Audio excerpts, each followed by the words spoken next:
आज है 27 मई और हम शुरू करते हैं आज के करंट अफेयर्स। पहला है, एशियन डेवलपमेंट बैंक ने एक वर्किंग पेपर रिलीज किया है। वर्किंग पेपर एक रिपोर्ट ही होता है, ठीक है। Potential economic impact of covid related school closures, मतलब जो पैंडेमिक के दौरान स्कूल बंद हुए हैं उसका क्या इफेक्ट पड़ा है, ठीक है, इकोनॉमिक पर। तो इसमें बताया कि इंडिया जो है वो सबसे ज़्यादा डिक्लाइन दिखेगा अपनी जीडीपी में स्कूल बंद होने के कारण, ठीक है। आने वाले वर्षों में इसका दिखेगा असर। और इसमें बताया कि करीब 10.5 बिलियन डॉलर का नुकसान हुआ है 2023 तक।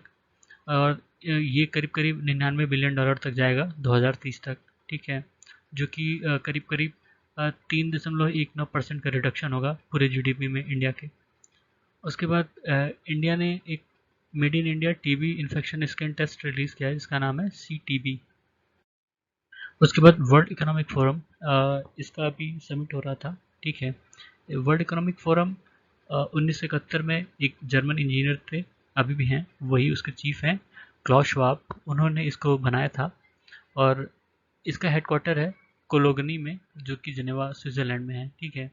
वर्ल्ड इकोनॉमिक फोरम कई सारी रिपोर्ट प्रोड्यूस करता है जिसमें से global competitive report, global gender gap report, global risk report, ये सारी इंपॉर्टेंट हैं, ठीक है। इनकी रैंकिंग भी पूछी जाती है एग्जाम्स में। उसके बाद इनकी एनुअल मीटिंग दावोस में होती है जिसको दावोस एजेंडा कहते हैं। दावोस भी स्विट्ज़रलैंड में है, ठीक है। इस साल की जो मीटिंग हुई उसका थीम था वर्किंग टुगेदर रिस्टोरिंग ट्रस्ट, ठीक है। महाराष्ट्र ने वर्ल्ड इकोनॉमिक फोरम की जो एक फाइट अगेंस्ट प्लास्टिक पोल्यूशन था उसको ज्वाइन किया है, ठीक है। उसका नाम है ग्लोबल प्लास्टिक एक्शन पार्टनरशिप, ठीक है। उसके बाद एक नॉवेल है टॉम ऑफ सैंड, हिंदी में ये बुक थी, हिंदी में इसका नाम है रेत समाधि, ठीक है। इसका English translation Tom of sand. इसको इंटरनेशनल बुकर प्राइज़ मिला है। रेत समाधि को लिखा था गीतांजलि श्री ने, अ, और इसको इंग्लिश में ट्रांसलेट किया है डेजी रॉकवेल। फिर है भारत ड्रोन महोत्सव 2022, ये दिल्ली में इनॉग्रेट किया गया प्रधानमंत्री मोदी द्वारा। और ये अपनी तरह का सबसे बड़ा ड्रोन महोत्सव था, ठीक है। इसमें प्रधानमंत्री ने जो किसान ड्रोन पायलट्स होते हैं किसान ड्रोन के, उनसे भी इंटरेक्ट किया और यहाँ पे एक डेमोन्स्ट्रेशन हुआ उन ड्रोन्स का, ठीक है। उसके बाद वर्ल्ड हेल्थ ऑर्गेनाइजेशन और यूनिसेफ ने एक रिपोर्ट रिलीज़ की जिसका नाम है global report on assistive technology, जिसको शॉर्ट फॉर्म में ग्रिड कह सकते हैं, ठीक है। उसके बाद कोलकाता पहला मेट्रो सिटी बना है जिसने अपने शहर के लिए एक बायोडायवर्सिटी रजिस्टर तैयार किया है, ठीक है। जो कोलकाता की म्यूनिसिपल कॉर्पोरेशन है उसने पीपल्स बायोडायवर्सिटी रजिस्टर रिलीज़ किया है। अभी जो नेशनल अचीवमेंट सर्वे 2021 की रिपोर्ट पब्लिश की गई उसमें बताया गया कि 48% बच्चे मतलब पूरे इंडिया में वो चल के स्कूल जाते हैं, मतलब पैदल चल के। और 9% बच्चे उनको स्कूल से ट्रांसपोर्टेशन मिलता है। और 25% बच्चे ऐसे हैं जिनको मतलब पेरेंटल सपोर्ट नहीं मिलता लर्निंग में, ठीक है। उसके बाद निर्देशक, ये एक सर्वे वेसल है जिसको GRSC और L&T शिप बिल्डिंग ने बनाया है इंडियन नेवी के लिए। ये एक तरह के ओशनोग्राफिक डाटा को कैप्चर करने के लिए ये शिप्स होती हैं, ठीक है, सर्वेइंग शिप्स हैं। उसके बाद सुप्रीम कोर्ट ने एक 3 मेंबर कमेटी अपॉइंट की है, कमेटी ऑफ एडमिनिस्ट्रेटर, जो ऑल इंडिया फुटबॉल फेडरेशन है उसकी वर्किंग को देखने के लिए, ठीक है। इस कमेटी में 3 लोग हैं, जो जस्टिस AR दवे हैं वो उसके चेयरमैन हैं, और डॉक्टर SY कुरैशी और भास्कर गांगुली, ये 2 लोग उसके मेंबर हैं, ठीक है। उसके बाद ऑपरेशन नमकीन, इसको डायरेक्टरेट ऑफ रेवेन्यू इंटेलिजेंस ने लॉन्च किया था, ठीक है। ड्रग जो मतलब इलीगल ड्रग होते हैं उनको पकड़ने के लिए।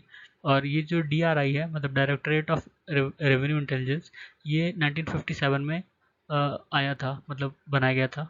उसके बाद नेशनल मोबाइल मॉनिटरिंग सिस्टम, ये एक ऐप है जो मनरेगा की जिस मनरेगा साइट पे 20 से ज़्यादा लोग काम करते हैं, ठीक है, उनकी अटेंडेंस को रिकॉर्ड करने के लिए इसको मैंडेटरी किया गया है सरकार की तरफ से। उसके बाद रोड एक्सीडेंट इन इंडिया 2020, ये एक रिपोर्ट प्रिपेयर की गई है ट्रांसपोर्ट रिसर्च विंग द्वारा, जो कि मिनिस्ट्री ऑफ रोड ट्रांसपोर्ट और हाईवे के अंडर में आती है। इसके इनके अनुसार जो एज ग्रुप है 18 से 45, सबसे ज़्यादा एक्सीडेंट उसके उस ग्रुप में होता है। और 69% उसी के विक्टिम रहे हैं 2020 में, ठीक है। और जो एज ग्रुप है 18 से 60 वाला, उसमें 87% टोटल एक्सीडेंट फैटलिटीज़ हैं, ठीक है। फिर है इंडिया का पहला लिवेंडर फेस्टिवल, ये भद्रवाह में हुआ। भद्रवाह डोडा डिस्ट्रिक्ट जम्मू में है, ठीक है। और ये पर्पल रिवोल्यूशन के अंडर में हुआ। पर्पल रिवोल्यूशन का मतलब है ये लिवेंडर की खेती को रिवोल्यूशनाइज करना, ठीक है। लिवेंडर एक तरह का एरोमेटिक प्लांट होता है, मतलब महकते हैं जो, ठीक है, इनके फूल महकते हैं और ये मेडिसिनल वैल्यू भी है इनकी काफ़ी, ठीक है। तो इसकी खेती को प्रमोशन देने के लिए, प्रमोट करने के लिए ये पर्पल रिवोल्यूशन चलाया जा रहा है। और भद्रवाह में ही एक national institute of high altitude medicine, ठीक है, national institute of high altitude medicine वहाँ पे खुल रहा है। और CSIR की एक मिशन है अरोमा मिशन, इसके तहत जो एरोमेटिक प्लांट्स हैं उनकी खेती और उनकी जो रिसर्च है उनको लोगों तक पहुंचाना, लोगों तक खासकर जो फार्मर है, इंडस्ट्री है और सोसाइटी है, ठीक है, उनको कनेक्ट करना। उसके बाद प्रोजेक्ट निगाह, ये ICTM मतलब inland container deport container tracking module द्वारा ये चलाया गया। जो कंटेनर्स होते हैं उनको उनकी मतलब मूवमेंट को ट्रैक करने के लिए, ठीक है, जो दिल्ली कस्टम जोन है उसके द्वारा ये सब चलाया जा रहा है, ठीक है। तो ये था आज के हमारे करंट अफेयर्स। सुनने के लिए धन्यवाद।